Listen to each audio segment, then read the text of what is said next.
Good evening, everyone. I hope everybody is okay. Welcome to tonight's Never Mind the Buy Box. My name is Natalie Cromie, and I am the content director here at the Secret Wealth Project. Just let me know if you can see and hear me okay in the comments. If you're watching via Facebook, then drop me a comment. If you're watching via YouTube, drop me a comment just to let me know that you can see and hear me okay. Drop any questions as we are going along. We're going to be talking about replenishables tonight.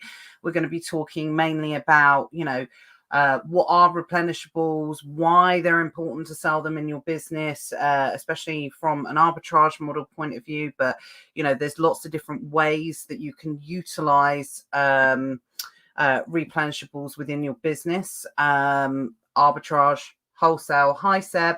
Can you hear me okay? Let me know if you can. So you can sell replenishable items through arbitrage, through wholesale, even, sort of, I suppose one could call private label products replenishable because they are. But obviously, the way that we do it as well is through creating your own bundles, so unique bundles as well. So there's lots of, really great scope for putting replenishables into your business and how you can, really use them to build a good solid foundation in your business. Only seems at the moment that we are working on YouTube. So we've got Seb says you can hear us okay, which is good. Mike, hi. If someone could let me know on Facebook if you could hear okay. It does seem to be pushing out the notification a little bit now.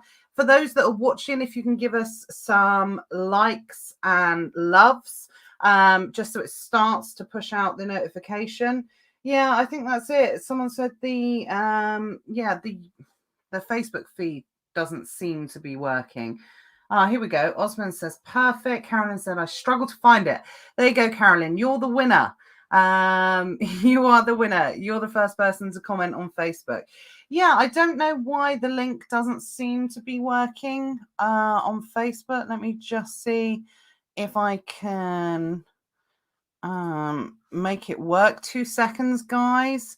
Technical support, which is me, which means it could be a while. Yeah, it doesn't seem to be coming up in the Facebook feed for some reason, which is really weird. I don't know why it's not coming up, but the video's live now. It does say it's live, but I don't know why it doesn't seem to be working. Oh, well, we shall carry on regardless anyway. But yeah, there seems to be a problem tonight via Facebook. That's interesting.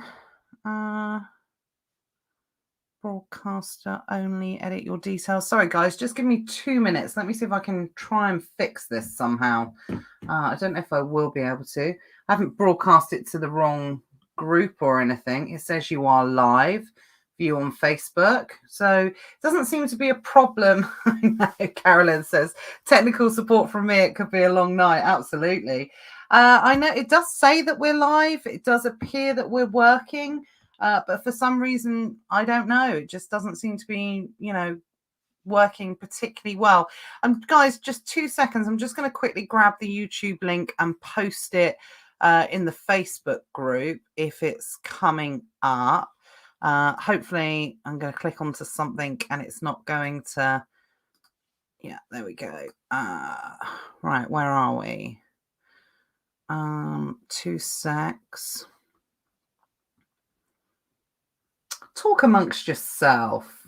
Gavin says, what's up? I think he says, what up? Dags. Yeah, there we go. Dags. Right. Facebook. Not working. For never mind the Bible. Just let me know in the comments, guys. How's Q4 going for you? Has it really kicked off yet? Watch Oh God, this typing is going to be awful. Watch via YouTube. Post. There we go. Right. Okay. It might start working in a minute. Who knows? VN says hello. Sean says 150 sales a day. Massive. Brilliant. Sales have been picking up again. Natalie says hi. Hi, everyone. Imran says hi. Cindy said just posted the YouTube link as I couldn't get in on Facebook. Thanks for doing that. I've just posted it again. So hopefully, yeah, I don't know why it's working. It just seems to be a little bit glitchy, which is a little bit of a shame. But there we go. October says, Simon says October was my best month, however, it did have a poor week last week. Well, things are certainly going to be picking up now moving forward. We are definitely coming into the money-making time. This is the time when people really start thinking about Q4. Halloween's been and gone. The last major event before Christmas is firework night. And, that's not really going to stop anybody from, getting their Christmas head on and making their Christmas purchases. I suspect on Facebook, you'll start seeing, friends and family and people like that start putting their Christmas decorations up in the next couple of weeks. Won't be me. I'm not going to be doing it for a little while. Well, I might get suckered into doing it a little bit, but I certainly won't be posting any pictures on Facebook as yet. So when people really start thinking about it, the weather's turned, it's got cold, and it's absolutely just 100% starting to get a little bit fruity on the, people start thinking about Christmas and making those purchases and things like that. So yeah, Imran, absolutely. Waiting for the supermarkets to turn festive. That's when the sales will roll in. I 100% agree with that. Like I said, I've never known a time. Obviously, there's lots of shortages. We know the reason why. Delivery drivers, containers being delayed, everything like that. We know the reason why. The Christmas goods and the festive goods haven't started appearing on the shelves as yet. And it's crazy for someone who loves Christmas. Take away the Amazon side of things. I love Christmas. I love everything about Christmas.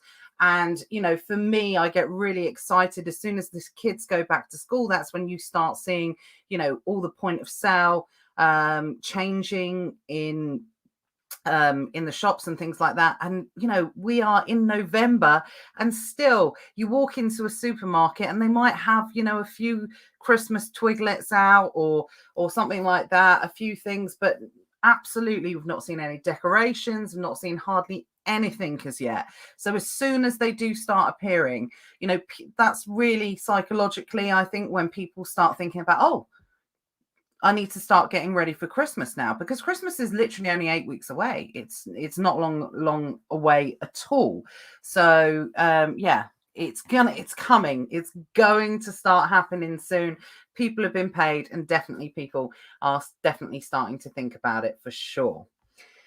Carolyn says, I've been overwhelmed with sales last month, struggling to keep up. Fantastic news. That's really, really great.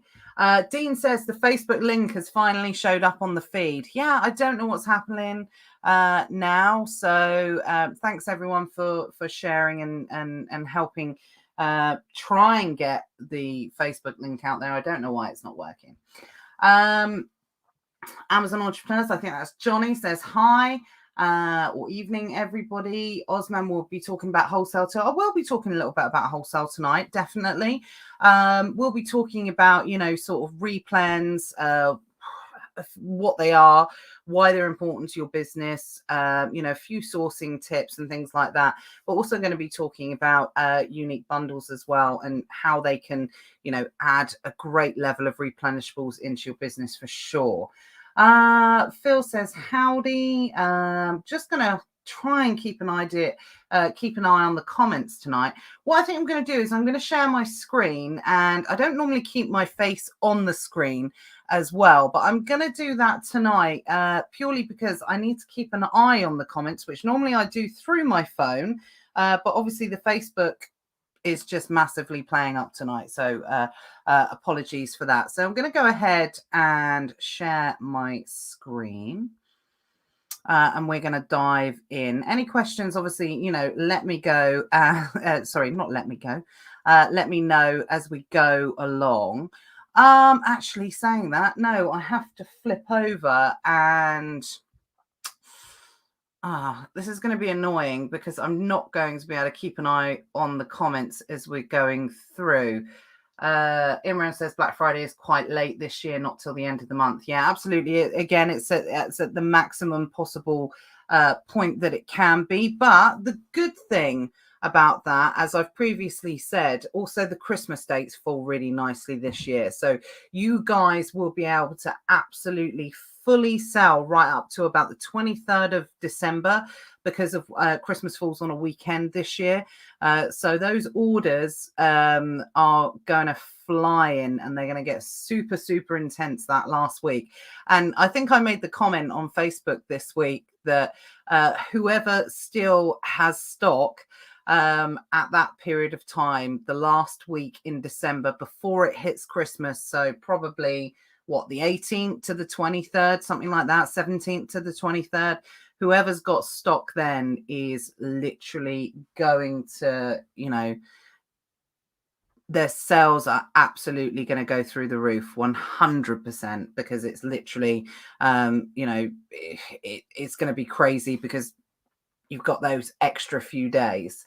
Right. Okay. I'm going to have to come back to comments later, I'm afraid. Amanda says hi because, like I said, I need to share my screen. And but unfortunately, Facebook is not working. So I'm going to have to come back to the comments later. This is when you choose to do it on your own but not having someone with you to keep an eye on the comments is a bad thing. So bear with me. I will keep checking back. And if you can, try and get in on Facebook and have a watch from that point of view and then comment, and I can check those comments as we go along. Right, so I'm just going to go, I am going to go full screen. Someone is going to have to tell me on Facebook if you can see and hear still okay. Actually, I've got the Facebook feed up, so I should be able to do that. So tonight, we're going to be talking about what are replens or replenishables and how they can help build your Amazon business. So first of all, what are replenishables and why do I want to add them into my business? Well, first of all, sometimes there's a little bit of a misconception on what replenishables are. People think a lot of the time that replenishable items to sell on Amazon, eBay, or whatever e-commerce platform that you're going to be selling on, that they're replenishable items as in consumable items, as in products or a product that a customer uses over and over again. And there is an element of that. Absolutely. You do get replenishable items that are consumable or reusable by a customer. But the true sense of replenishable products is something that you as a seller will sell over and over again. So what that automatically does is if you don't know the difference between the two, it can exclude a lot of categories for you, because you wouldn't automatically think of, say, something like a screwdriver being a replenishable item because you don't think a customer would buy it over and over again. And that's absolutely true. They're more than likely not going to buy a screwdriver over and over again unless they're, they work in the trade and they're always breaking their screwdrivers or something like that. But the essence of it is it's you as the seller being able to replenish that item and not the customer potentially rebuying that item over again.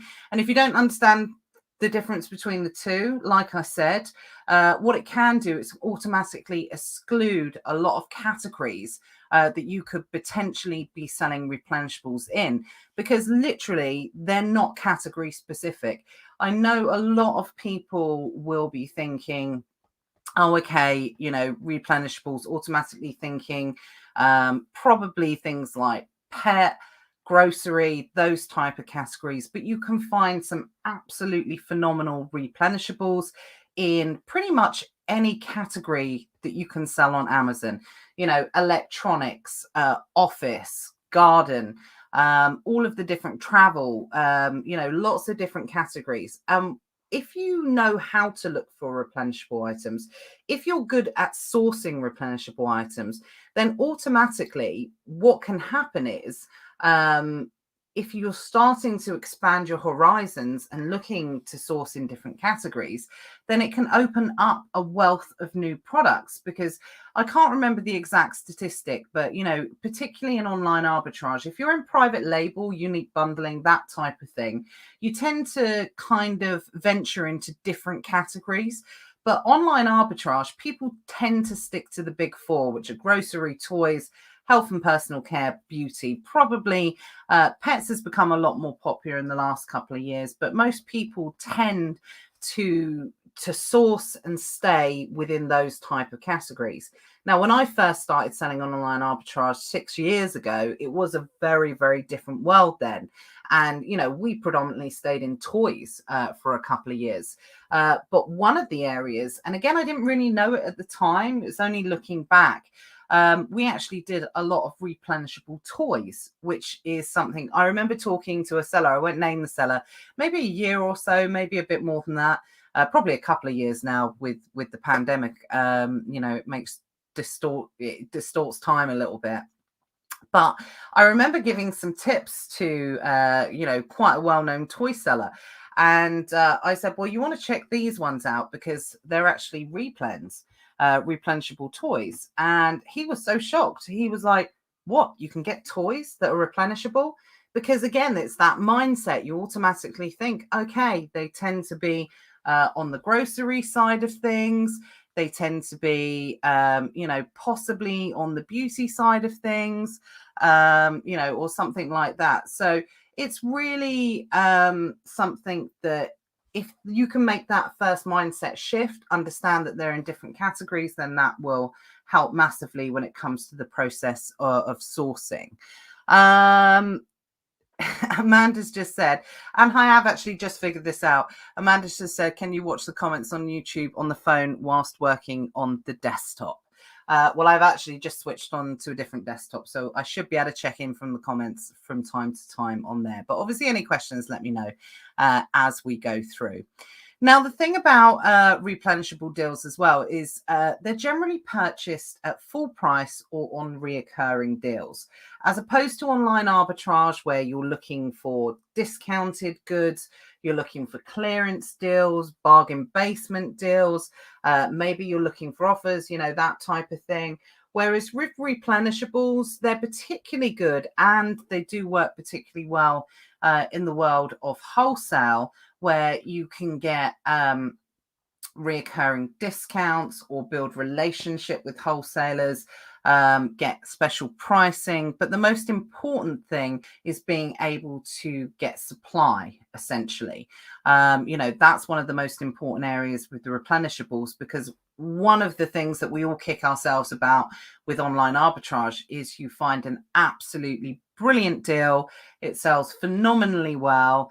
You make loads of profit on it, but unfortunately you can't replenish it. One, because it might have been an end of line product, but more than likely it was on a special one-off deal. It was a sale, it was a clearance, it was a, you know, something to try and get people through the door of a store.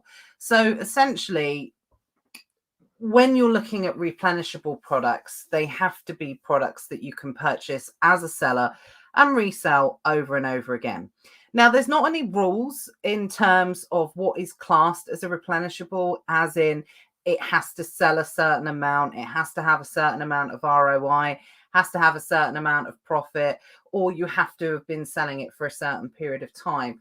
Personally, and I'll be interested to hear your thoughts in the comments on this, but personally, in my opinion, I'd probably say that in order for it to truly qualify as a replenishable item, then you will have to sell it beyond the second month. So you've sold it, you've ordered some more stock, and then you continue on with it. But replenishables don't have a time frame.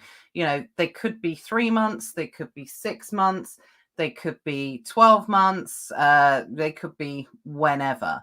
As we finished up selling online arbitrage last year, there were certainly some products that we were selling that we had been selling, for a good 2-year period. Before that, when I released my first Amazon course, I went through and showed people about replenishables.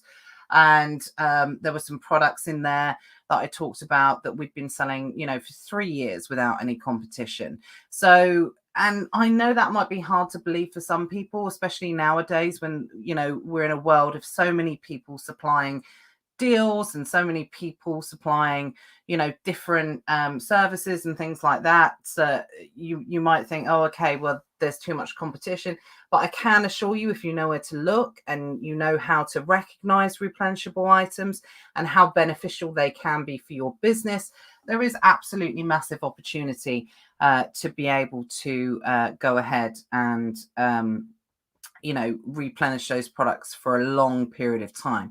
But as I said, there's no kind of hard or fast rules about what qualifies as a replenishable, other than it's a product that you buy and resell continuously. Now, of course, you will have things like seasonal replenishables as well. So these are going to be your replenishables probably around Q4 or Easter or Mother's Day or in the summer, when you tend to have a seasonal period of time where you might sell year in, year out, but there might be a period of time where you stop selling them because that particular product goes out of season and it's not as popular as it would be throughout the rest of the year. Or more than likely, if it's a seasonal product, it's just not available to buy. But seasonal replenishables you can do phenomenally well with, again, if you know how to best take advantage of those seasonal replenishables. But like I said, purchase generally at full price or on reoccurring deals. Now, reoccurring deals, I'm going to talk in particular about that, about places like supermarkets. And also sister retailers, as what I call them. So these are multi-chain retailers that tend to sell the same items, but just are different competitors. So obvious ones are supermarkets. Other ones would be something like what I call sister retailers, which are like Boots and Superdrug, which sell the same type of products, but they're competitors. What tends to happen with these type of retailers, if they sell similar types of products, they tend to run the same type of deals, but at different times throughout the year. So once you get used to buying replenishable products, what you can do is you can take advantage of knowing when the sale cycles come up with certain retailers. Now, we don't tend to see at the moment a lot of, since the pandemic, and for various different reasons, like buy two, get one free and things like that, because the government wanted supermarkets to kind of cut down on food wastage and, that type of thing. So you don't tend to see those ones in supermarkets so much anymore on consumable goods. But you'll definitely see ones like 2 for £3 or 2 for £10 or, something like that. It tends to be the multi-buy deals as opposed to buy two, get one free or something like that. But like I said, they're not exclusively aimed at supermarkets. They're going to be used in any large retailers around the country. So think, like Homebase and B&Q or Homebase and Wix, those type of places, sister retailers that sell the same products over and over again. And what happens is once you find a kind of winning product, when you're looking for that type of product, what you don't want to do is just not be able to source that product because you can't source it from, say, Asda. Well, there's a good chance that, whenever that deal has finished and when it's coming to replen the product, then what you can actually do is you can look around at the different types of retailers. If it's not available at a price that works at that point, that's when you can look at wholesalers. And you can look at wholesalers. It's just essentially Google is your best friend with wholesalers. You know, you type in specifically what you're looking for, and then you add like Wholesale UK, Distributor UK at the end of your searches. And when you're looking for something specific, wholesalers tend to be a lot easier to find.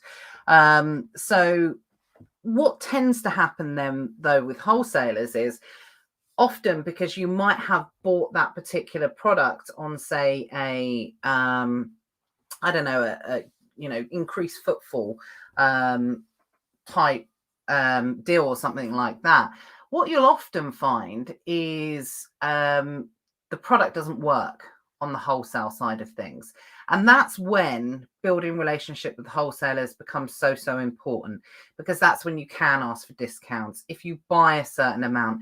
Because the thing about doing replenishables is it gives you an opportunity to test the product, to see how many it sells, and it will give you that added confidence that you can go to a wholesaler and say, you know, providing it's not like an expiry date products or something like that, you can go to a wholesaler and say, look, I'm looking to buy X amount of product. Can you do it for this price? Or what's the best price that you can do it for? You can start to build relationships with people as well. But what also tends to happen when the supply of something tends to narrow, so it's not as readily available, and people don't think to take it to that next level if it's not available from Tesco, Asda, Waitrose, whatever, then what tends to happen is prices tend to increase on replenishable products.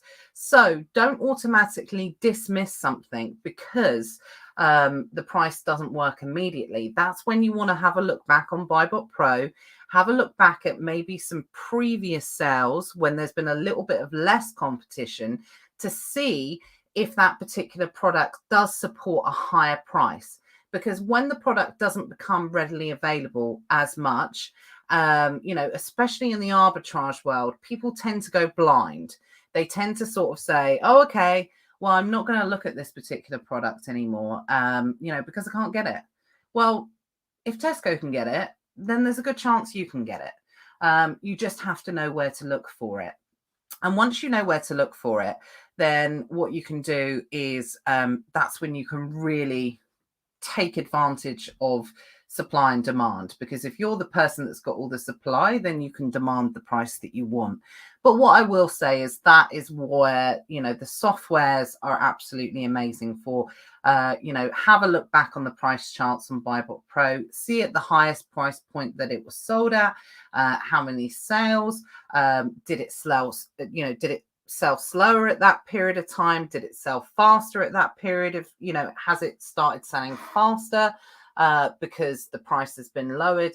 That's when you need to kind of do your due diligence and have a look to see what level of sale that you could potentially be support, what level of percentage of buy box share could you get, if you were the dominant seller on that particular product. Does that make sense? Let me know if it does. But that's when you start to need to really start thinking outside of the box, really start looking at the data and start looking at things and saying, oh, okay, well, if I did that, what would happen in that scenario? Now, doesn't mean that you need to go to a wholesaler, and it doesn't mean that you need to buy 1,000 units. This is when you can turn around to a wholesaler, explain to them that, you are in the fast moving consumer goods business, and therefore you have to test things. It's only going to work, you're working on slim margins, whatever. So therefore you have to test, you intend to buy this product or this range of products for a certain period of time. As long as possible, you want to buy in high volume, but you have to see if they're going to work for you. That's really important to specify that when you are talking to wholesalers. But you can also margin mix as well. So, just because you've bought 100 units, say, from a wholesaler, it doesn't necessarily mean that you can't continue to buy them from supermarkets as and when, or retailers as and when they come back in. So if you do get yourself into that position, then you just need to work out your average buying price. It might be lower, but essentially you want to benchmark, what the sort of maximum that you're going to pay for a particular product is. And surprisingly, the maximum that you might pay for a product is through a wholesaler. Again, a little bit of a misconception that people think that wholesalers are going to be the cheapest. Not necessarily. What it tends to be is tends to be the one where you'll get the most continuous flow of supply, but you might have to pay a little bit more for it. But if the margin supports it, if the ROI supports it, if the sales velocity supports it, and there's going to be less competition, think about it from that point of view. Just think about it from a bigger picture point of view, as opposed to, short-term view that we tend to look at from an arbitrage point of view. Replenishables, definitely a different mindset. You're definitely thinking more long-term and thinking about a little bit of a longer game. Now, replen listings tend to be often hidden. A lot of the time, this isn't always the case, because you do get a lot of replenishables that are really, really fast sellers as well. So like I said, there's no hard and fast rules. Sometimes they're going to be products that are, sell really, really fast, might have a smaller margin. Sometimes they're going to be products that take a little bit longer, but the ROIs and the margin is going to be a lot better. And that's the kind of, sacrifice that you need to make a little bit. You're getting more profit, but it's going to take you longer to sell that particular item. So with those replens, when you are looking at them, don't automatically discount. I think most people know this now, but please don't automatically discount a product because it looks like it might not have too many sales, and the BSR might be remaining high, because what tends to happen is with products that have higher BSRs, unless you are continually in stock with them, no one really truly knows how many items that particular product sells, because the higher the BSR, the less regularity of sale, the less data tracks through Keeper and then tracks through Buybot Pro. And it's nothing to do with the software or anything like that whatsoever. It just means that sales potentially could not be getting picked up and reflected through the sales charts. And unless you are continuously in stock for a minimum of a month's period, you don't ever truly know how many items a product's going to sell. But what I will say is, don't automatically discount something because it looks like it makes 2 or 3 sales a month and there's only one seller on there.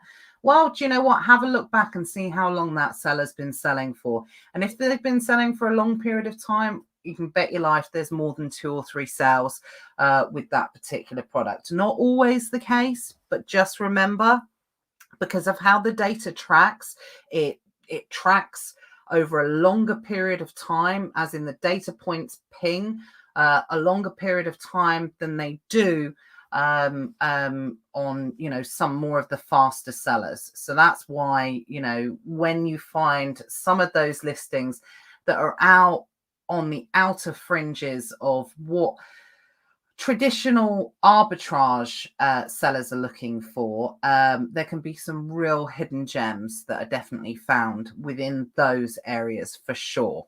So make sure, you don't discount those ones. So that is what replenishables essentially are. So why do you want to add them into your business? Well, they bring a certain level of consistency to your business. It's like building anything in life. They can bring and help you build a good foundation. The more solid a foundation that you add into your business, the more chance you have of building a stronger business, or a stronger building, or whatever analogy that you want to look on that. The more replenishables that you can add into your business, the stronger it will be as you grow from there. So what we mean by that is, I spoke about it earlier in my post, it kind of adds this compounding effect, this snowball effect, essentially, where the way that I liken it, and I've used this analogy a few times, so apologies if you've heard it before. My last job before, I left for the world of being self-employed 15 years ago, I used to run a temp desk in recruitment. And I had the opportunity to decide what I wanted to do, whether I wanted to concentrate on running temporary staff or running permanent staff. And they explained the two to me, gave me an option which I wanted to run. And the difference was, with the permanence desk, which is a bit like arbitrage, you almost, not necessarily, well, you do in recruitment, you start from zero again every month. You're only as good as your last month. And it's very similar to arbitrage or online and retail arbitrage, in the sense that you're always looking for the next deal. You're always looking for the next hire in recruitment. You're only as good as your last month. Whereas temporary staff are staff that are working for you on a continuous basis. And you're continually adding new temporary staff while you've still got temporary staff working for you. And that's a bit like replenishables. The more replenishables you add into the business, the more you can build up that foundation. And if you are adding products in that are selling 10, 20, 30 times a month, every time you add that, then the time that you start the next month, you've already got 10, 20, 30 products guaranteed, essentially. And I say guaranteed, you guys can't see me. It was like, with the fingers, whatever they're called, quote marks, guaranteed to start the next month with. And then if you add some more in the next month, then you can start with those level of products again. And the more that you add into your business, the more it compound. And before you know it, you've automatically got this almost guaranteed amount of money before you've even started the month, because you've already sent those products in. They're already there. They're already waiting to sell. And then what you can do is you can grow that level of replenishable, which strengthens your business, brings your ROI up. It brings that level of consistency to your business, whilst you're adding the OA deals on the top, whilst you're adding your RA deals on the top, whilst you're adding your replenishable unique bundles, whilst you're looking at one-off wholesale deals, all of these different types of areas. Because the thing about replenishables is they do what they say on the tin. You just have to replenish them. And if you are replenishing from the right sources, then it's absolutely something that should be relatively easy to do once you have found those correct sources. Now, I'd previously said this as well, but another good reason why you want to potentially add replenishables into your business is because they bring in a certain level of new blood, fresh blood to your business. So whereas with OA, you may have been sourcing only toys, you may have been only sourcing from the grocery category, what you can potentially do is you can start, going into different categories. You can start looking at different ways, to build upon that foundation into your business. And replenishables really gives you an opportunity to do that. Because when you start looking for replenishable products, when you start looking on those outer fringes, when you start delving into new categories for what could potentially be replenishable, then it's going to open up so many more sourcing opportunities for you. Now, the obvious one, and why they're so good, is why you want to add them into your business, is they, does what it says on the tin. They're replenishable. It's less work than it is on the arbitrage side of things. It's a lot easier to replenish a product once you know where to source it from than it is to find and source a new deal. And the longer you have a replenishable product as well, not always the case, the less that you have to deal with kind of price tanking and things like that. Now, of course, replenishable products do get discovered. So just because you find a replenishable product and just because you sell that product for 6 months, it doesn't mean that you own that product. It can be found at any particular time, even if it has an iron cast, selling history, consistent, Doesn't appear that there's ever been more than 3 sellers on that particular product at any one time, or, you know, whatever. It doesn't necessarily mean that replenishables won't be found. But the good news is, hopefully, if you are continually adding replenishables in your business, if you have a certain percentage that do drop off, providing you're always adding more that are dropping off, then it shouldn't really inhibit growth to your business. It shouldn't really stop that level of growth. And if anything, it will only strengthen your business as you move forward. So there's lots of opportunities to be able to add them into your business from that point of view. And also, it tends to expose you to, especially the wholesale side of things, additional listings. If you find one replenishable in one area, then what tends to happen is, you know, there might be an opportunity, if it's a single product, that you can bundle that product yourself, or you find another bundle listing. If you have a continual supply of products, it's not often unusual, if you come across one particular product, that you can have, you know, maybe 2, 3, possibly even 4 lines of replenishable out of that single product. That's not unheard of at all. Now, depending on what type of replenishables that you are going to be doing, like I said, there's no hard or fast rules. Sometimes they are higher ROI but slower sellers.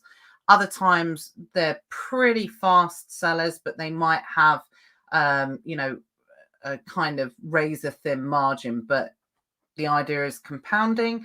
So the more that you sell, the more that profit will start to build. But what I will say is, you tend to, by adding replenishables into your business, and why it's so important to add them in, it tends to uplift people's ROIs. Now, the reason I say that, and it really does depend, because if you are somebody that just exclusively works on fast-moving consumer goods, high turnover items, you tend to probably work on a lower margin. Excuse me. You tend to probably work on a lower margin. But if you're going to be adding replens into your business that, you know, those guys maybe are not so much interested in, then what you can do by adding those type of replens into your business is, if you are somebody that's struggling with, you know, adding profitability or increasing profitability into your business, then by finding some of those outer fringe replenishables that have great profit, great ROI, and not a lot of competition, then what they can do by adding a good amount of those into your business, it can help overall lift your ROI up, lift your margins up in the rest of your business, which is only obviously going to make your business even more profitable moving forward. And as I said, you can just use replenishables to build a guaranteed monthly turnover to your business that will continue to grow month on month. And what's really interesting is, people don't realize how quickly a business turnover can grow by adding replenishables into that business. Like I said, it will start out what feels like a really long period of time, but once you get rolling, once you get into that kind of snowball effect, you're always starting the month with something guaranteed. If you start off by adding your first month 10 replenishables into your business, if you have 4 that drop off, well, guess what? The next month you're starting with 6. If you add another 10 into your business, then you're at 16. If you have 3 that drop off, that's 13 that you're starting the third month with. Then if you add another 10, that's 23. If you lose another 3, month 4, you're starting with 20 replenishables into your business. So what can happen is, if you're continually, it's like, it has to be fluid. As long as you are continually adding the replenishables into your business, there is no reason whatsoever why your business won't flourish and why it won't grow, because you're building it on a really solid foundation. Let me know in the comments. Hopefully that makes sense. I'm sure it does.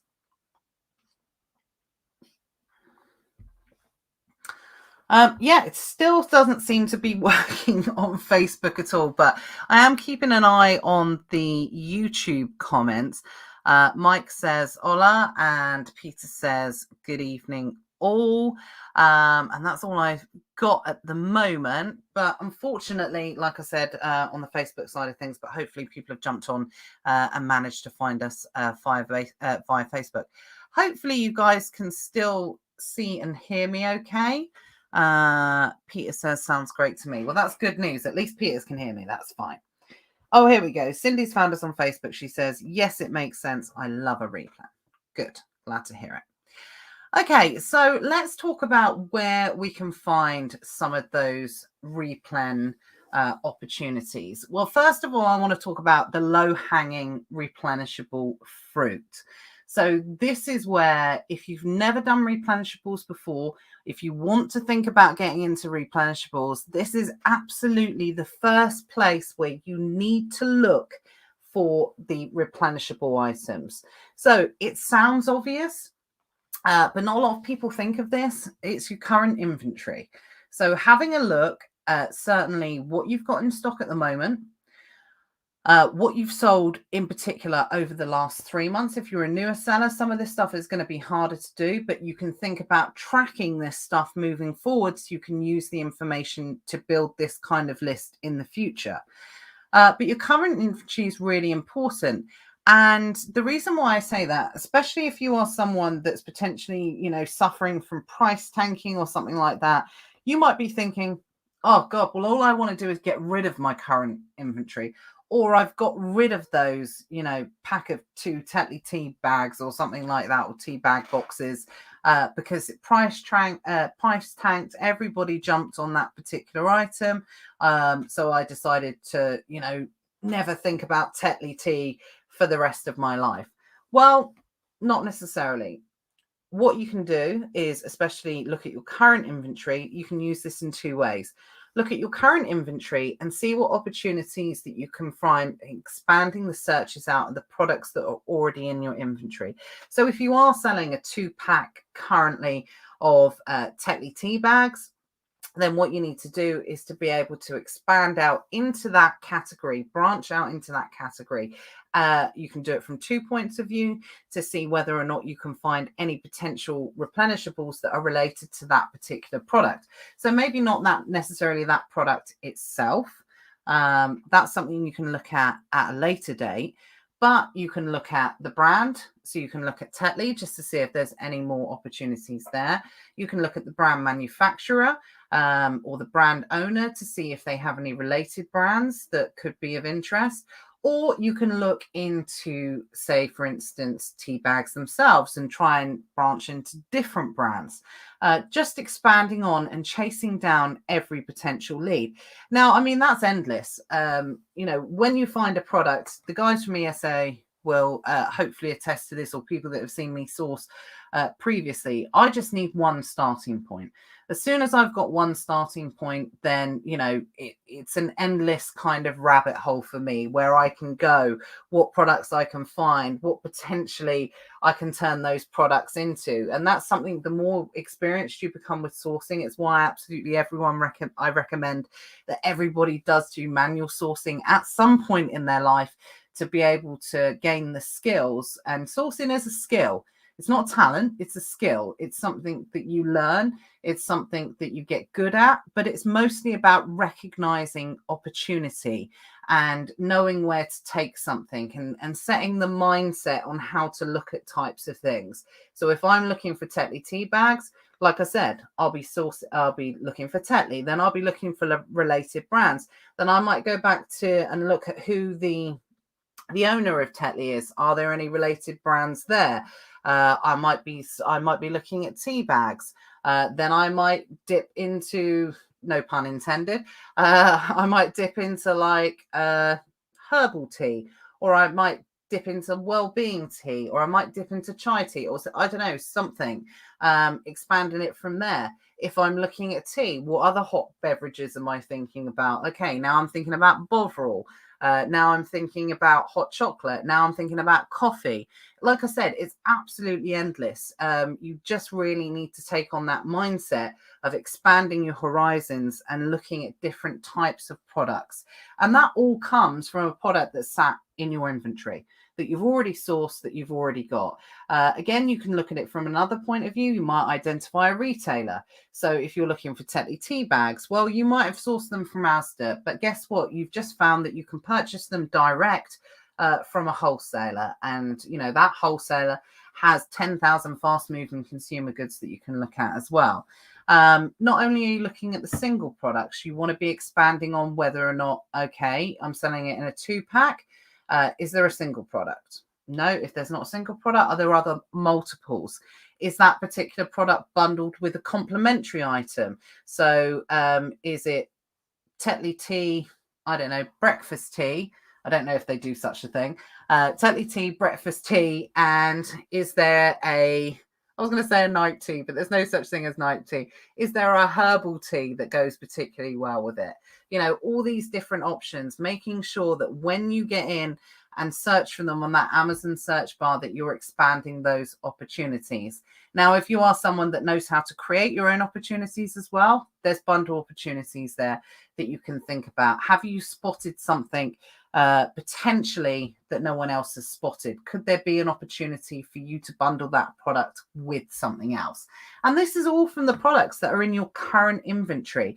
If you've got 100 products in your current inventory, then there's no reason whatsoever why off of the back of those 100 products that you couldn't find an additional 20 products or additional 30 products, if you just make sure you chase down every potential opportunity and you don't let those opportunities pass you by. Now, the other thing that you can do, and you can combine this for however long that you've been selling as well, is you can look at previously sold inventory. Now, this is something I've talked about for a really long time, so I'm sure a lot of you are going to be aware of this.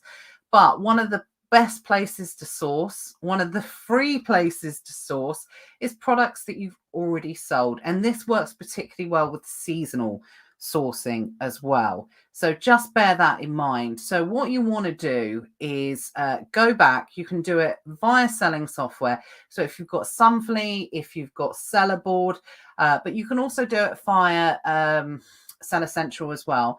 Go back and have a look at your previously sold products over a certain period of time. Now, we're in Q4 at the moment. So if you haven't gone back and looked at the products that you've sold already this Q4, then you need to do so, because there's a good chance that you will find products that you sold last Q4 that you're going to have the opportunity to sell this Q4. Now, they're going to be your seasonal replens, but you'll be surprised at how many products that naturally you would have sold last year that are completely unrelated to Q4. They're everyday products that people buy every day in a certain amount of volume, or for a certain amount of margin, because it was in Q4. Sometimes we associate the products we sell in Q4 to just being seasonal, but they're not. If you're an everyday seller, if you're someone that doesn't even touch seasonal goods, then if you're not going back and having a look at what you were selling over that previous period of time, you'll be absolutely amazed. I do this quite a lot when I talk to people on chats and things like that, whereas I make them kind of share their screen with me. And if they've got something like Sellerboard, I say, right, go back into November last year, see what you sold. And the good thing about softwares like Sellerboard and Sunfully is it will filter it by the amount of units that you've sold. So it's only going to show you popular items, certainly to start with, but you can gradually work your way down that list and then use it to expand on those type of products that you could potentially bring back in, back into your inventory list again. So make sure that you go back and do that. Now, the other thing is previous deals as well. So again, I've said sold inventory there, but sometimes deals don't sell that well. Sometimes the price tanks on them. And these are the kind of forgotten deals. So don't necessarily just go for the deals that that you made, great amount of profit on, a huge amount of profit, or, for whatever reason. Go back and look at the dogs too. And, generally I mean that when you don't sell a product particularly well on Amazon in arbitrage, It's generally for one of two reasons. Well, it could be a few reasons, I suppose. But it's, it's either because there was too much competition, it got saturated, or the fact that it didn't sell at all. If it didn't sell at all, then obviously the data is going to tell you that and you're not going to replan it. But if you went on a saturated product at the time, it sold really well, but you wanted to get out, you weren't prepared to wait the amount of time that it was going to take for that price to recover, well, make sure you go back and check on those, because you will be absolutely amazed at the amount of people that still don't do that, even though I've been banging on about it for a good few years. You'll be absolutely amazed the amount of people that do not go back. And I don't want to sound like I'm being disrespectful about online arbitrage here. I'm not. I absolutely love it. I think it's the best possible way to get into selling on Amazon. But often what you'll find with people, it's not a high barrier to entry for this particular business model. So often it's sold as passive. Often it's sold of, hey, you can sit on a beach and do this, and you don't have to work that particularly hard of it. So people tend to look for the easiest routes in this business. And once something becomes a little bit harder, those are the areas where you can absolutely gain more traction, get more margins. And people, if it's not in the process of their passive income model that they want to do, then generally what will happen is they bypass it completely. Now, it's not always the case. Absolutely not. But what tends to happen is you can go back, you can have a look, you find that the masses have absolutely deserted that product. It may have recovered in price. It may have slowed down in sales, because if the price has gone down, it's become more attractive in Amazon's eyes to market it to their customers, and therefore they're going to drive more traffic to it. And therefore sales potentially could increase with that particular product. However, it doesn't matter, because if there's less competition and you can have a bigger share of the pie, then it's going to be more attractive, even if it might be a slower seller. So, like I said, even if something hasn't worked out for you, go back and double check. So you should this should be a cycle. This is something that you should be continuously doing. You track back 3 months, and, if you're only going to start doing it from today, go back, 3 months, then go back another 3 months, then go back another 3 months for however long you've been selling. And there's no time limit on this. If you've been selling for 5 years, well, if you've been selling for 5 years, I'd be surprised if you don't do this already. But if you've been selling for a really long period of time, continually keep tracking back, having a look at the different types of products that you sold. The only exceptions, obviously, that you do want to stay away from are things where, and again, this is where BuyBot Pro is an absolute godsend. You just want to make sure you're staying away from products that, if everybody's dropped off and it looks fantastic, but, make sure you do, even if you've sold it previously with no issues, make sure you recheck and do your due diligence again, because it might well be that the brand owners come on and it might potentially be open to, an IP claim. So just because you've sold something in the past, it doesn't mean it's 100% fair game for you to jump back on board. Use BuyBot Pro. Make sure you're using the IP radar as your, first indicator. If nothing comes up there, BuyBot Pro has got, I believe, one of the biggest brand databases for the products where there have been known IP issues. So use that as, your sort of first step. But, even if it's green on BuyBot Pro, just double check and make sure that there's nothing iffy within that particular listing that could cause you any potential IP complaints. But go back over, like I said, previous deals, good or bad. Well, I suppose the good, the bad, and the ugly. Make sure you check them all, even if it turned out to be a proper stinker, and you ended up selling it at a loss because there was loads of competition. Do you know what? Sometimes those deals become tainted in people's eyes, and they tend to psychologically stay away from them. So what I would say is just go back, double check everything, and keep doing it. So this isn't something you should do as a one-off. So if you've been selling for 2 years, don't go back over the last 2 years and never not sell, never recheck those deals again. You should constantly be tracking back every 3 months, double checking that.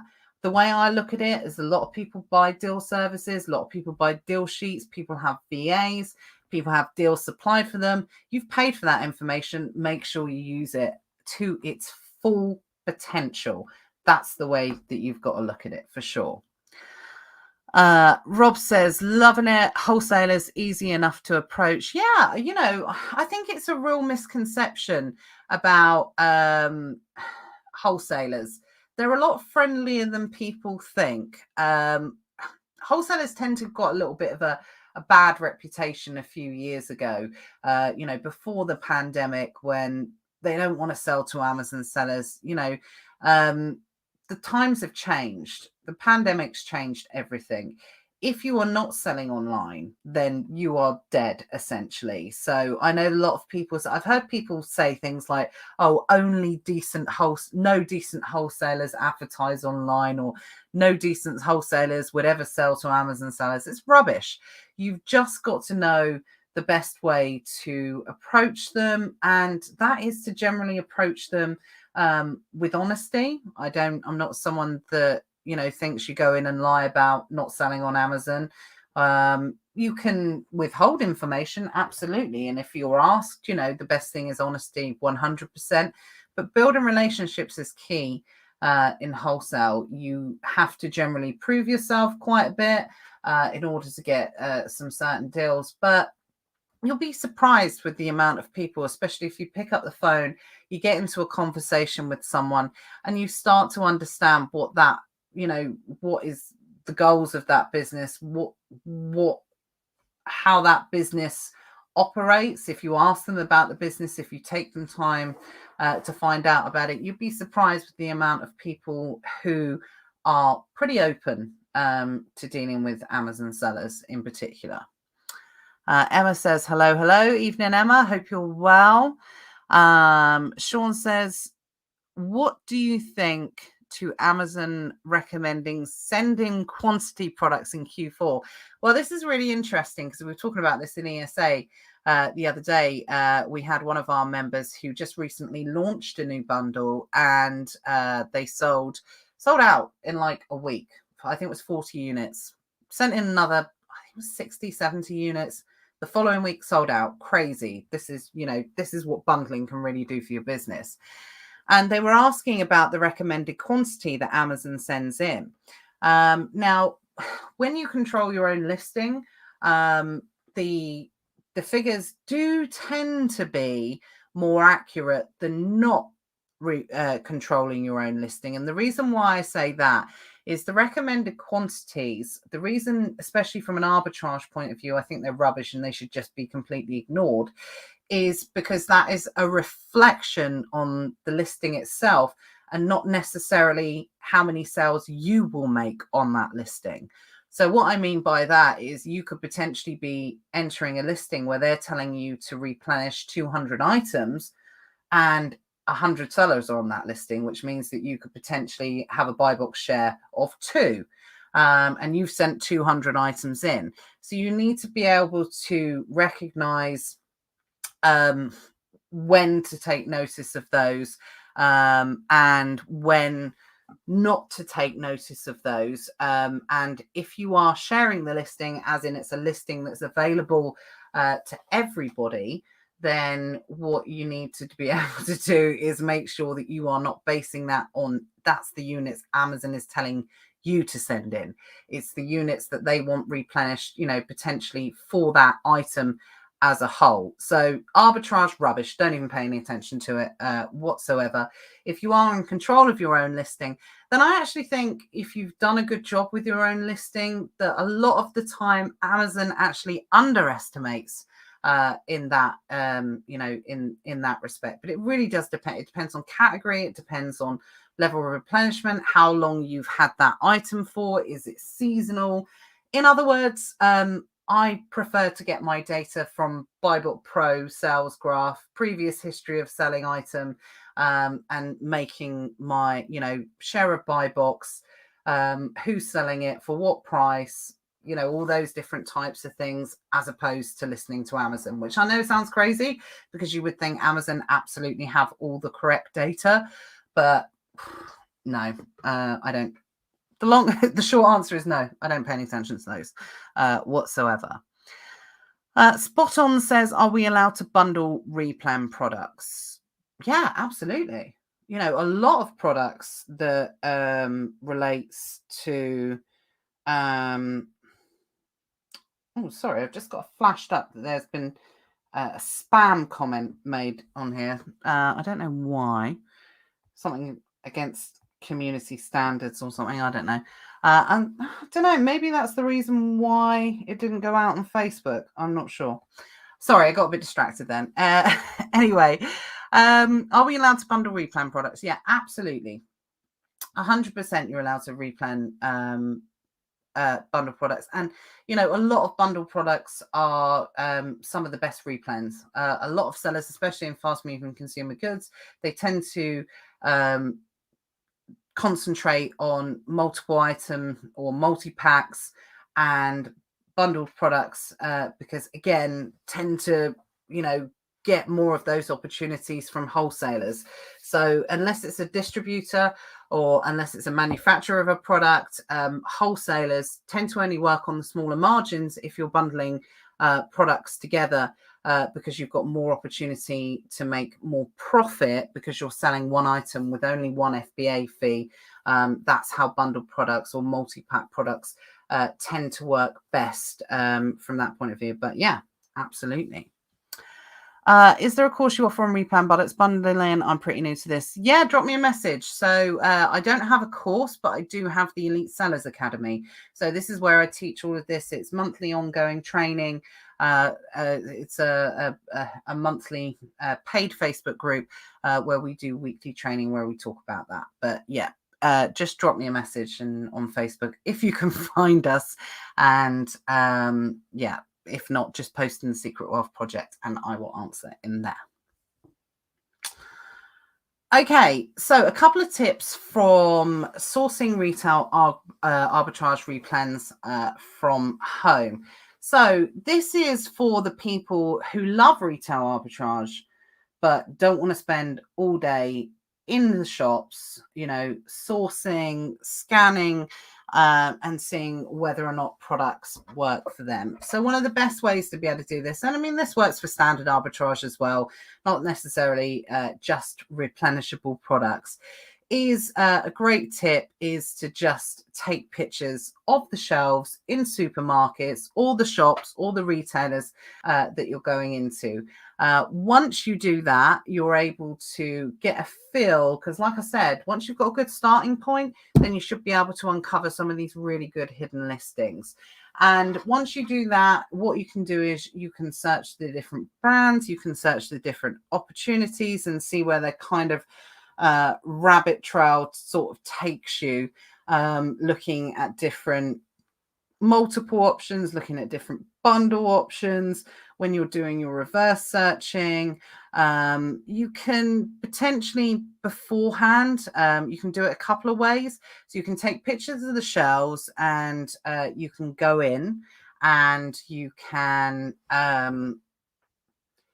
then do your sourcing, and then you can place your orders and do it either click and collect, or you can do it for online arbitrage. So it's like a hybrid model essentially.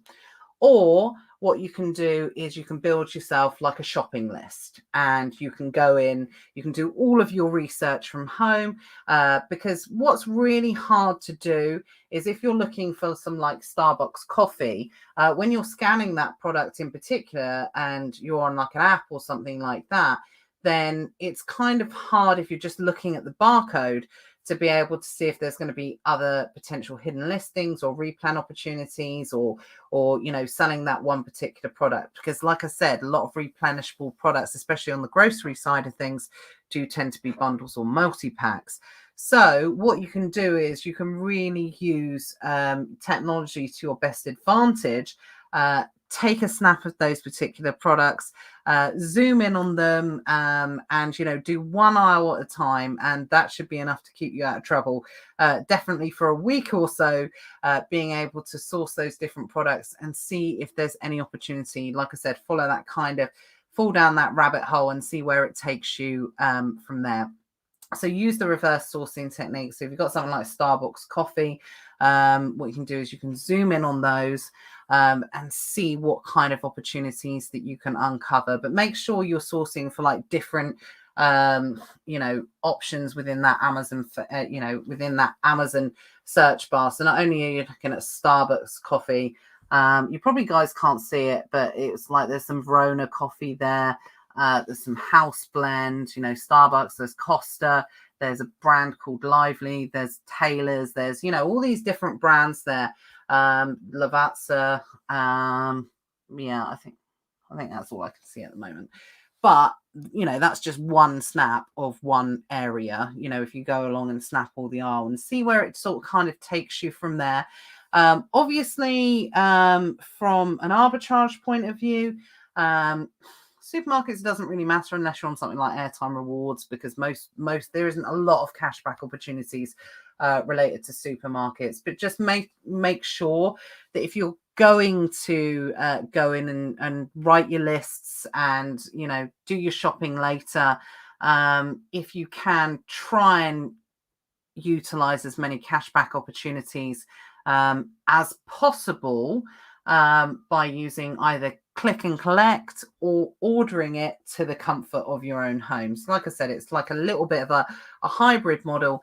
And what it does is it just opens your mindset up to like lots of different brands, lots of different opportunities. But like I said, when you are searching, make sure you're searching for like multiple items, different brands, multi-pack, bundle, 2-pack, 3-pack, 4-pack, is it with any other products or anything like that? As long as you're searching within that Amazon search bar, then you should be able to find good opportunities that are coming up. And only stop searching when you start seeing the products repeated over and over again. Sean says, all looks like 0% to me. LOL. Absolutely. VAT registered sellers' favorites for sure. Spot on says, would it be a good idea to sign up to a few local wholesalers? Would that not be the best place to generally source? I think anywhere's generally good to source if they've got profitable deals to be able to do so. So I think it's always worth looking at, what works from you. If you can get down and you can talk to people, meet them in person, tell them a little bit about yourself, about your business, absolutely. But, you'll be amazed if you drive around your local industrial business parks, you will be amazed at the amount of potential suppliers that you can find in your local area. And again, that is from my previous days in the recruitment game, where we used to do drive rounds, where we just used to literally drive around industrial estates, writing down all the businesses and then phoning them up later. But not necessarily. It doesn't have to be local. I would probably suggest maybe looking at, a specific category to start with. So something like grocery is probably going to be a good place to look at from a wholesaler's point of view, because there's lots of great wholesalers around that, do have a high level of products to be able to source from. But if you're happy to do that, absolutely, as long as there's profitable deals to be found. Okay, so I want to talk to you about consistency. So I always say when it comes to replenishable products, I look for the 3 C's. And those 3 C's are consistent price, consistent sales, and consistent sellers. Now, like I said, nothing's guaranteed to continue to be consistent moving forward, but a good replenishable product, and one where people might necessarily ignore certain types of products because they don't think that they sell quick enough. I mean, I've already explained that. I'm not going to go over that again. might literally be gold to someone else. And for anyone out there thinking, oh, everything's saturated, you can't find good listings, you can't do that. I literally found this listing today. I took 2 minutes, searched for a particular brand, and found this pretty much immediately. And this pretty much looks like the perfect replen sales graph. We've got consistent price. And I know we can see a little bit of a price drop here. But if you look on the left-hand side, we're only talking a price drop of 30p over a 1, 2, 3, 4, 5, 6, 7, 8-month period. So, you know, that's about as consistent as it gets price-wise in terms of Amazon. So a 30p price drop over 8 months is pretty good. So, you know, don't be scared off by price dropping thinking, oh my God, that's had a massive price drop. Well, no, it hasn't actually, because it hasn't moved too much. It looks big, but we've only gone down from 10.50 to 10.20 for this particular item. Again, so the next C we look for is consistent sales. So this is pretty consistent. It's a nice, healthy heart rate. Now, it is over a year's period. Most people might look at that and think, oh, okay, well, that's probably only sold about 20 times over the last year. Well, that's what the chart tells you. But like I said, don't be put off by that, because there's a good chance if a product stays in stock consistently, and anything above a rank, this particular product is in grocery, and if it has a rank or it sits anywhere between sort of 70, 80,000 upwards, then the data does not get tracked as much as a product that is below 50,000 rank. So what it could well be is a period of time where you see drops like this over a certain period of time. It potentially shows 2 sales, possibly 3 sales, but the data might not have been tracked regularly. So that particular, it could have been 10 sales, it could have been 12 sales, whereas there's only one person in stock. And with this particular item, you can see here that for the past year, this particular product has only ever had one person in stock, and they've come in and out of stock on a kind of regular basis. So when they're coming in and out of stock, there could have been more sales during that period of time if it had have been stocked consistently. Now, I think most of you will probably agree it is on definitely the more unusual side to see one product be in stock. There's no IP issues on this product. There is no brand issues. There's nothing on it whatsoever. And it's a product that sells, in my opinion, pretty good. I suspect it actually sells a lot better than that chart indicates as well. And if you look on the left-hand side, oh, sorry, I don't know my left and right. If you look on the right-hand side of it, the product for a cheap product, which is just over £10, it is a cheap product to source. So I think you can source this product for somewhere in the rounds of, you know, it changes a little bit. So maybe £1.75 to £2, which is a profit of, depending if you're VAT registered, non-VAT registered, whatever, anywhere between, you know, sort of £2.25 to £2.50 profit. Well, I know people that sell stuff for 10 quid that are happy to take 50p profit. So that ROI is 110%. And this isn't what I would call a particularly unpopular category or an unpopular brand. It just looks unattractive to a lot of sellers. People automatically don't think, well, this product might not sell that well.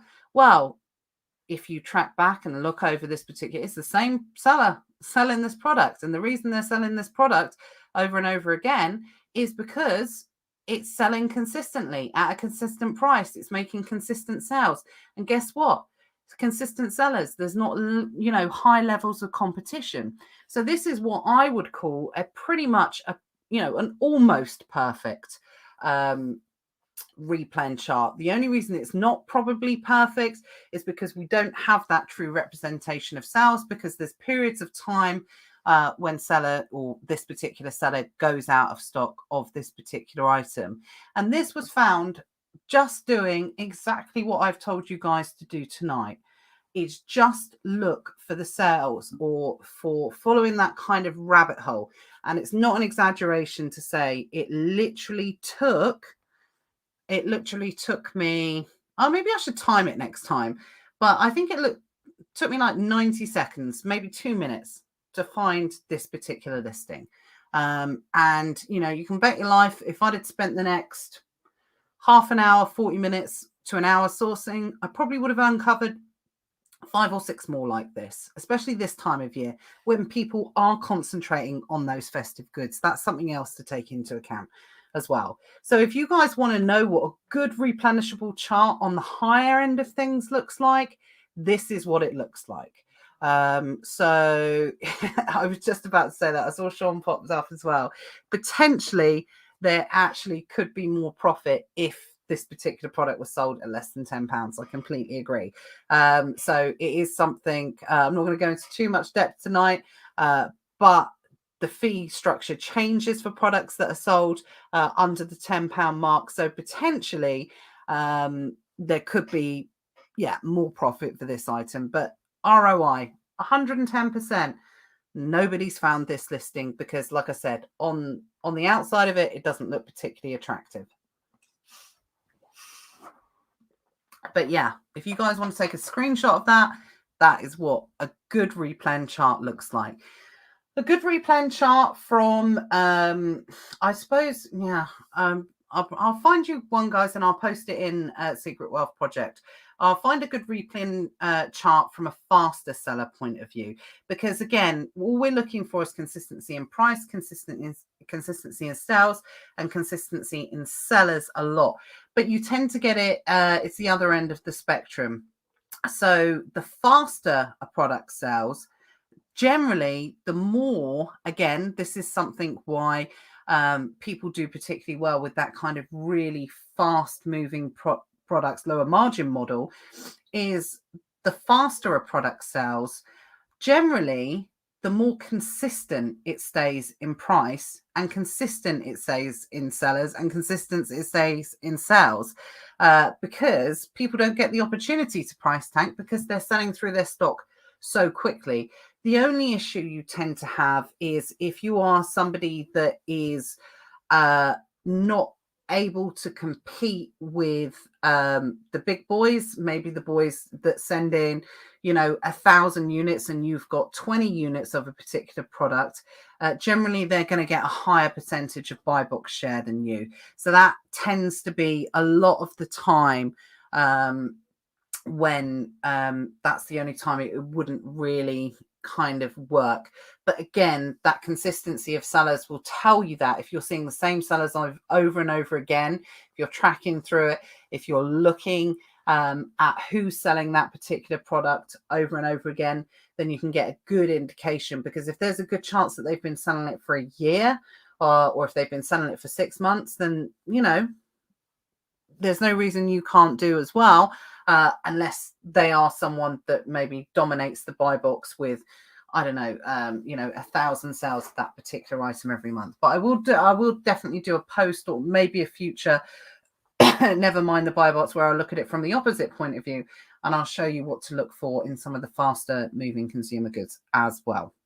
Again, does that make sense? Let me know if it does. And hopefully you're enjoying this, guys. It's a shame that the Facebook didn't work tonight, because we had a lot of people that wanted to watch this. But I appreciate the people that have managed to jump on YouTube and watch it. And of course, there is always going to be the replay to be able to do it. But just let me know if you guys are enjoying it so far.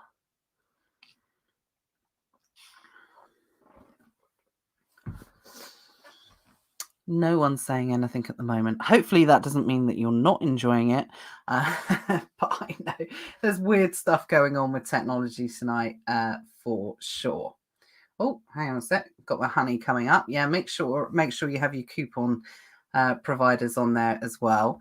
Guys, just let me know. I am on YouTube, so I can see that it is definitely still working. So hopefully you guys can still hear me all right. So there we go. Kevin's rescued the day and said great stuff. Appreciate it. Thank you very much. Okay, so finally, the last thing that I want to cover tonight from a replenishable point of view is creating your own opportunities. Now, this is the stuff, this isn't a sales pitch. I'm not going to go into a webinar about, how, ESA can change your life or anything like that whatsoever. But this is the stuff that we do in the Elite Sellers Academy. We do have a massive amount of success with the people that create their own opportunities through creating their own bundles, creating unique bundles, creating their own listings and things like that. And the reason why people have great success with that is, and we are talking purely about replenishables tonight, is it is a replenishable model. And it's the best type of replenishable model in a lot of cases. Not all listings that you create, you will have the full, ability to be able to sell on that listing without any competition. Absolutely not. But we work through different levels of bundles. We work through different levels of listings in Elite Sellers, where you can have the choice of the type of different products that you will sell. Or that you want to sell, the opportunities that you want to create. And again, I'm not going to go into that. It's not about selling unique bundles tonight. This is part of adding replenishables into your business and why it's so important to have those in your business in whatever form that they appear. But I wanted to show this particular example of somebody who was absolutely disillusioned with the world of online arbitrage. Again, I don't want anyone saying that I'm, against online arbitrage or anything like that. I'm not. I think it's a fantastic model. I think if you are thinking about getting into selling on Amazon, the online arbitrage is 100% the route that you start by taking. Take by start to sell on Amazon, because it exposes you to, as much learning as you possibly can. But what I'm a big fan of is adapting, is not only doing that online arbitrage model, but then, adding replenishables in. And again, there's no hard and fast rules. I know people that have 100% replenishables in their business. I know Cindy's just popped up and said 90% of her bundles that, of her inventory are replenishables. I know people that have 10% replenishables. I know people that have 50% replenishables. There's no magic number that you have into your business. But like I said, the more that you do add into your business, the more kind of guaranteed income, I suppose, turnover, foundation that you can supply within your business that pays for all of your fees, pays for Profit Protects Pro, pays for BuyBot Pro, pays for your prep center, pays for something, it pays for all of these different types of things. And then anything that you add is the cream and the cherry on the cake on top of that, essentially. But this particular person, wasn't loving online arbitrage anymore. Didn't like the price tanking, didn't like some of the politics that goes along with this kind of thing. And when they joined ESA, actually a little bit against my advice, they said, I'm going to give up online arbitrage. I'm just going to concentrate on bundles, because they tried the bundles, tested it, and had a bit of success with it, and particularly liked the model, because for this particular person, these are more the private label type bundles, much lower levels of competition in terms of on the listing themselves. There's a difference between having, doesn't mean that there's no competition in unique bundles, it just tends not to be on the same listing. So I don't want that being confused. But, particularly had a type of affinity for this way of selling on Amazon. Decided, I'm going to give up the online arbitrage. It's not for me anymore. I've tried it. It's taught me everything I need to know about Amazon, and I'm going to try something else. Most people tend to transition into online or unique bundles. They don't tend to give it up. But this person was like, I love it. I'm going all in. This was about 3 months ago, something like that. And, or 3 months ago, when they exclusively, I suppose, started selling these particular bundles. And you can see this was sent to me a few days ago, and they're up to the point where, 850 in sales, best day ever for this particular model, profits £314. And it's something that's continually compounding. And all of this was achieved from just 5 SKUs. Now, I don't know the average of, probably to achieve that. I mean, it could be 20, it could be 30, it could be 100 SKUs from an online arbitrage point of view. It could be 200, it could be 300 SKUs. It really depends on, what you're selling, your margins, that type of thing. But the beauty of this particular model is the work is kind of all up front. So you do a lot of work at the start, but once you get rolling, once it starts compounding, then you can kind of take not your foot off the gas, because again, with this type of model, I always 100% recommend anybody continually keep testing and keep adding within this particular business. But I wanted to talk through this because this particular person, so excited about this journey. I've been so kind of disillusioned with traditional arbitrage, and found their kind of mojo again, and gives me pretty regular updates about how they're getting on in their business, the successes they're making, which I absolutely love. I love that from my point of view. It really makes my day, and it's great to see. But this particular person said, I'm not going to contact you now until I hit 1,000 a day in profit. And I thought, what would be really good to go through tonight as we're talking about replenishables is to sort of show how that person could potentially get to that point and how quickly they could potentially get to that point by adding these type of replenishables into your business. And like I said, I don't advocate, any type of giving up everything that you're already doing to concentrate on this. The transition is definitely good. But you can have it all. You can still do this type of bundling. You can do arbitrage. You can do replenishables. You can do wholesales. It's just adding that level of variety into your business.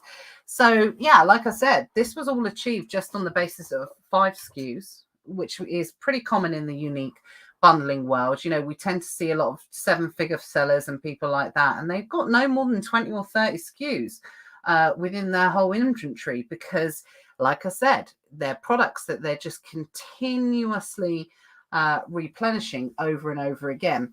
Now, the only thing I will say about this particular model, unless you time it particularly well, like this person has, then what can happen is it might not necessarily grow as quickly as online arbitrage, where you're dealing with lots of different units and you're selling out and you're rebuying and doing this. With, this type of replenishables, and that's why it's good to have a little bit of a transition, is they do take a little time to I suppose compound within your business, because you do have to test. Not every unique bundle or bundle that you create and launch yourself then is going to work. But what I'm a great believer in is, for these type of products, is you do not have to. It's how they differentiate between private label products. You don't need to sell thousands of these products every single month to make it work, because you have to buy 10,000 units from China, because these follow the traditional rules of replenishing or replenishable products more than they follow the traditional rules of private label products. And what I mean by that is you get the opportunity to be able to test the products, see if they work, be in control of the listing, add some products, hopefully sell out, add a few more products, hopefully sell out of those, increase your inventory, and really get a feel for what the level of sales are for that particular product. And then you can just replenish those products over and over again. And because they are your own listing, generally under your own brand or brand registry, and like I said, these tend to be private labels, so I'm not talking about your Reese's calendars that people have been doing lately, where you add a Reese's chocolate calendar, advent calendar, then you add another Reese's chocolate calendar to it. I'm talking about creating almost private label products. Well, they are essentially private label products. and selling them in the way that Amazon has intended brands to be sold on Amazon. And you can test, see what works for you, see what doesn't work for you. And you know what? Often I do get people saying to me, I launched a bundle and do you know what? It's only sold 10 units this month. It's only sold 15 units this month. Well, the first thing I'll say to them, and then they'll say something like, oh, but it is like £8 profit or something like that. And I'll say, well, is it the product relatively easy to replenish? They'll say yes. And I'll say, well, if I was to give you that deal from an arbitrage point of view, you would snap my hand off. And that arbitrage deal is not replenishable. And because you can facilitate the amount of units that are being sold, you are in control of the listing, so you know exactly how many units that are sold of that particular product on a monthly basis. There's no guesswork. It's a guaranteed home run every single time. If it sells 10 products a month, well, then you send 10 products every month in. It's as simple as that. There's no kind of wastage from that point of view. There's no overstocking. You don't have to worry about restock limits. And you're ticking all of Amazon boxes because that's what Amazon want at the end of the day. They want you to send in the amount of products that you're going to sell over a 30-day period. So it really is almost a perfect, model to add into with standard arbitrage replenishables as well. Because again, with the standard replenishables, because you're not dealing with price tanking and things like that, 100% it can really boost up that ROI. So the people that you see selling unique bundles or creating their own listings tend to have a lot higher level of profitability than people that are selling standard arbitrage. So what this seller needs to do in order to really get to that 1,000-day profit is, I had a little bit of a chat with them earlier. 5 SKUs that have produced these sales, so it's about 40 sales. But the interesting thing is no 2 bundles are the same. So it's not like 5 SKUs have sold 40 units equally. And I can't do the maths on that. What's that? 5 times 8, maybe? So it's not like everyone knows I'm rubbish at math. So 5 units have sold 8 a day. There's 2 bundles within those 5 SKUs that are doing the heavy lifting, whereas some of them are definitely selling in less frequency. So the obvious answer would probably be like, okay, well, if this particular person, they just need to times their SKUs by 3, because we're almost at £300 profit. If times it by 3, that will take us pretty much to the £1,000 a profit a day. Well, no, it doesn't work like that, because 2 of the SKUs are doing more of the heavy lifting. So what this person needs to do is continually add new SKUs, test, see which ones work, see which ones don't work, see which ones, are going to be on the lower selling side of things. If so, great, carry on with those and continue to replenish. But at the same time, you can't take your eye off the ball on the ones that are already growing, because there could be more opportunity for more sales if you are delivering the right type of advertising, or if you're delivering the right type of optimization to your listings. So it's not as easy as just saying, we'll turn 5 SKUs into 15 and there you go, there's your 1,000 a day. It is something that does take a lot more strategy. It does take a lot more testing, introducing, but it's one of those models that, to be perfectly honest, what could happen is bundle number 6 that this person introduced could be one that hits the absolute sweet spot that ends up selling 35 units a day, 40 units a day on its own as well. So, but it takes time to be able to get up to that level.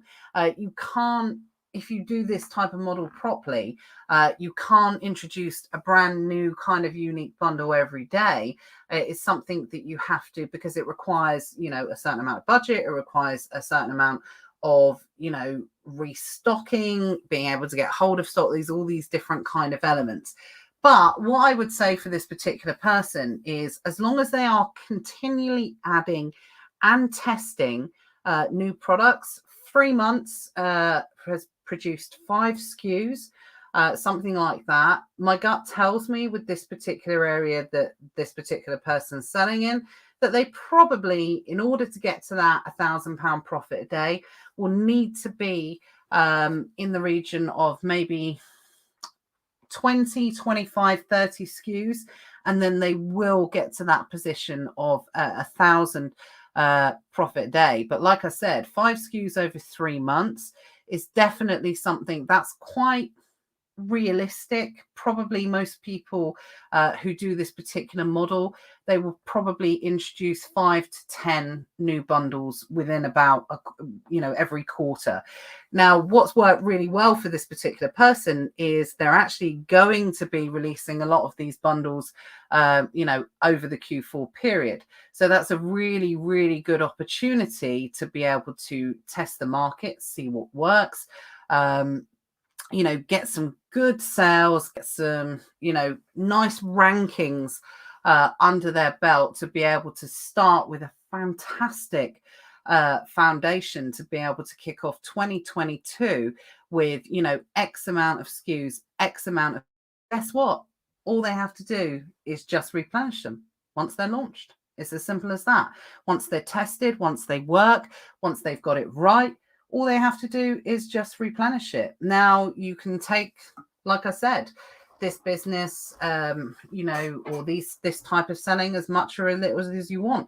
I know people that have 1 or 2 bundles that still continue to do phenomenally well in the arbitrage space, but they just add these in to get that kind of, buff up that ROI on some of the lower margin selling products and things like that.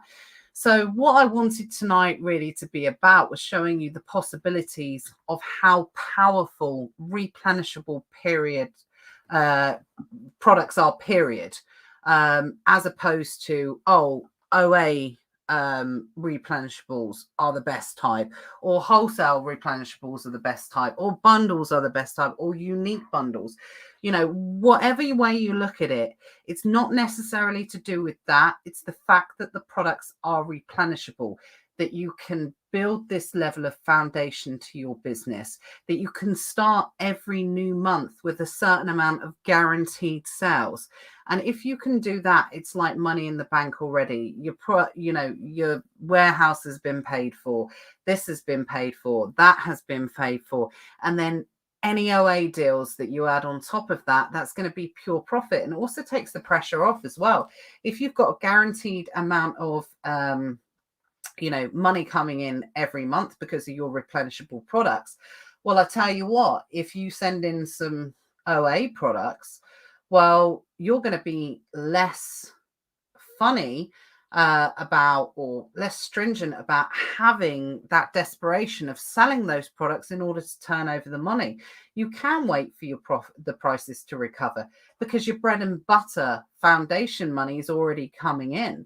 So you don't need to worry about it too much. And then overall, if you've got that kind of guarantee of that foundation, then it's 100% going to uplift your ROIs because you're not selling out of desperation. I hope that makes sense. But that's what I wanted to talk about, in depth, in detail tonight, that 100% that this isn't about OA, it's not about wholesale, it's not about arbitrage, it's not about private label, it's not about bundles, it's not about unique bundles, it's not about any type of, model of selling. It's more the fact about, if you do not have replenishable products in your business, then it's something that you really need to start, and you need to start building, and you need to be doing it on a consistent basis. That's what I wanted tonight to be about. Right, stop sharing. Let's go back. Hopefully, here I am. Any comments, any questions, let me know. Hopefully there's still a few people watching. Yeah, I think most of you have found me on YouTube now, which is good. I'm going to get rid of my face so I can see myself talking to me there. I hope you enjoyed that, guys. Like I said, 100%. Not necessarily. I didn't want it to sound like I was, plump in one type of selling model over another. Definitely not. Actually, I have my own personal preferences, my own personal favorites for obvious reasons. But like I said, it really just is about introducing that style of selling, getting into that mindset of finding products that you can just replenish over and over again, thinking outside the box, expanding your horizons, looking at different categories, looking at all of these different areas that you can potentially branch into by finding these replenishable products. Less competition, or do you know what, if you're going to have a replenishable product, is it a faster seller? Can you stay, is potentially another way to look at it is, if you do get in some of these really fast selling consumer goods, that yes, they might have a lower level of margin, but like I said, once that margin compounds on a regular basis, and the longer that you do that for, the more profit it brings. But also what it means is it's the more buying power that you can get from a particular wholesaler. That's why a lot of people do it. That's why they move into these really fast moving products, to be able to, give them the opportunity to be able to see if they can get exclusive deals or find deals elsewhere, or, something like that. So that's another way to look at it. All I'm kind of saying is, once you open up your mindset to these type of products, it opens up a whole world of possibility. It opens up, just so many different doors. And that's what I want people to start thinking about, because especially this time of year, I don't want people to take their eye off the ball on, sort of OA, because do you know what? If you're going to concentrate on OA, now's the time to do it. Q4 is the best time to look for those kind of short-term deals. But it's your replenishables that gets you through the rest of the year. It's the people that concentrate on those that, get you through the kind of bear months, when it gets into February, when it gets into August, when it gets into September, those type of months, because they're replenishable products that they're just continually selling all year round. And you can sell on different types of seasons as well. Like I said at the start, you can sell replens over the Q4, over summer, all these different types of area. So for sure, please, if it's not something you've considered doing before, take a look into it, because I think you'll be surprised how much it opens up the possibility of everything for you. Just see if there's any comments. Mike says, super content. Thank you. I appreciate that.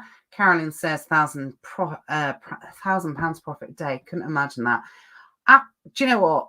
It's one of those things that seller in particular, I think they will definitely hit that 1,000 a day before the end of Q4, because of the type of the products that they're selling. And they're not seasonal products, but they suit this time of year particularly well. But obviously, once you come out of Q4, then that person's going to need to add more SKUs in order to hit that on a consistent basis outside of the Q4 period.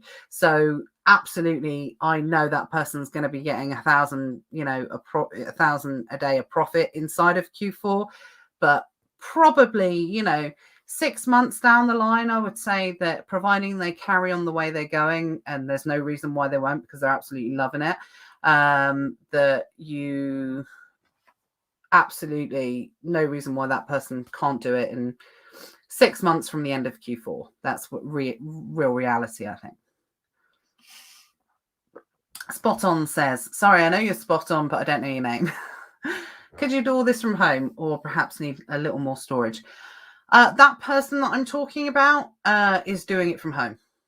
But I believe they are moving into, some sort of storage space. But you can do it with storage space, absolutely. But remember, like I said, the thing about the kind of replenishables is they're a little bit of a slower burn to start with. There's not as much shock and awe as there is with the traditional OA deals. So what tends to happen is it gives you time to acclimatize. I had another ESA client today that messaged me has been in their brand new, I think it's 5,000 square foot warehouse. And again, this was someone 6 months ago it's either 3,000 or 5,000. Apologies. I've got someone else that's just moved into a one of them's moved into a 3,000, one of them's moved into a 5,000 square foot warehouse. And, was super nervous because, 6 months ago, again, they were disillusioned with OA. And it's just absolutely exploded for them. And by moving into their warehouse over the last period of month, their business growth is just absolutely exploded again from that point of view. So, but yeah, it's a slower burn to start with, and I don't want to oversell it and saying, oh, in 3 months' time, you'll be at £1,000 profit a day. No, absolutely not. It is a slower burn with replenishables on a whole. I'm not just talking about unique bundles. I'm talking about the replenishable selling model is a slower burn, but it does give you time to acclimatize. Less shock and awe than arbitrage model for sure. Dean says, thank you, Natalie. Great session. Oh, thank you. Appreciate it. So let's say you want to start off testing. You make your first bundle. Would you send it to FBA to test or keep it merchant fulfilled? No, you want to send it FBA because FBA will always result in the best possible sales. So, send it into FBA unless you're unable, because there's a whole different market within the hazmat market as well. That's a whole nother thing to talk about for another day for fulfilling from that point of view. But absolutely test it from an FBA point of view, because you want to see the best possibility of how that particular product sells. I know some people do it merchant fulfilled, but the trouble is you could discount something that could sell a hell of a lot better FBA than it does merchant fulfilled, and you could end up walking away from a good opportunity. So, and the idea, the most attractive part of selling on Amazon from, my perspective, is being able to send those goods into Amazon. So that's the way that I see it. Now, I'm not saying later on, once you get into your warehouse and you do this and you do that, that you can't take advantage of seller fulfilled, prime, merchant fulfilled, everything like that. Oh, by the way, I've got a great Never Mind the Buy Box next week. Johnny Smith's going to be coming on next week. For a lot of you might know from the Amazon Entrepreneurs group.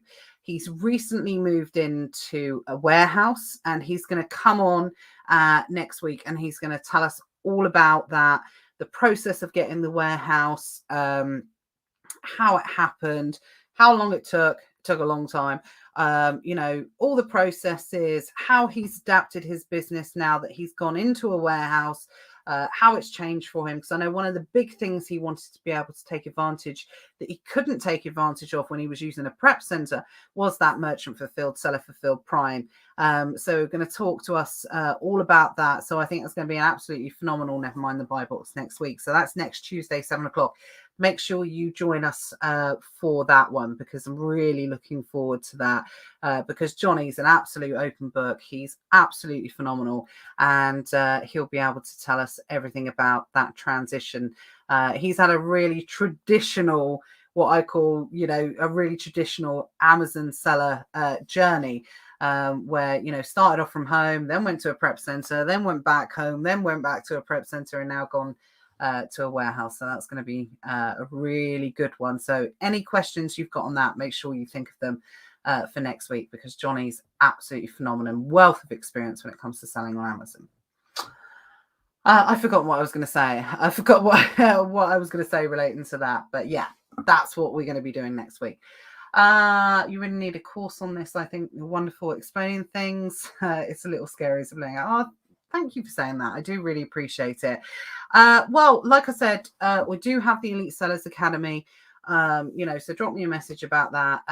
It is something that, if you want to get into this side of things, we do cover the arbitrage side of things as well. But it tends to be, I don't want to say this to put anyone off. It's not, I don't want anyone to think, oh, it's not for beginners, essentially, but it's not going to be like, how do I, prep a box and send it into Amazon? It's selling strategies. It's, different ways of selling on Amazon. It's wholesale. It's all of these different types of models that you can look at and you can look at adopting into your business. So, you know, if you're interested in expanding on the business that you've already built, then absolutely the Elite Sellers Academy is something that you definitely want to consider. Right. I'm starting to lose my voice. Again, I didn't think this was going to be a 2-hour session tonight. Famous last words. Do me a favor, guys, if you haven't already, because there's lots of you on YouTube tonight, so there's no excuses. Please make sure, if you haven't subscribed to this channel already, please make sure that you do. You know me, I'm not about all getting thumbs up and asking for likes and things like that, but it does always help, you know, especially when you are, you know, putting out content in the way that we do. So please, if you haven't already, please make sure you subscribed. Because when Facebook breaks, then you'll be able to find the video a lot easier. If you wouldn't mind giving me a thumbs up on the video and also a comment if you've enjoyed the content as well, it all helps, you know, to go ahead and support the channel and make sure that we can keep giving out free content like this as much as we do. So really would appreciate it if you can and do that. So Spot On says likes and subs. Appreciate it. Really, really do. So yeah, guys, I hope you enjoyed it. Big takeout. Make sure you add replenishables into your business in whatever form that they come. And believe me when I say it is, you know, absolutely the path to success of selling on Amazon. There's no doubt about it whatsoever. Please make sure, if it's not something that you're not already doing, that you definitely think about adding it into your business for sure. So like I said, join me next week, 7 o'clock. I'm going to be joined by Johnny. We're going to talk about all things warehousing, how it's helped his business, how it's going to help his business grow in the future. I think it's going to be absolutely, you know, one not to miss for sure. Thanks for bearing with me for the technical issues tonight. Make sure you all send a nasty, you know, thumbs down to Mark Zuckerberg, and for whatever reason it didn't work. But like I said, you guys found it in the end, so it's all good. Appreciate everyone tuning in, and I will see you next week, 7 o'clock, next Tuesday with Johnny. Take care. Have a good week, everyone. Night.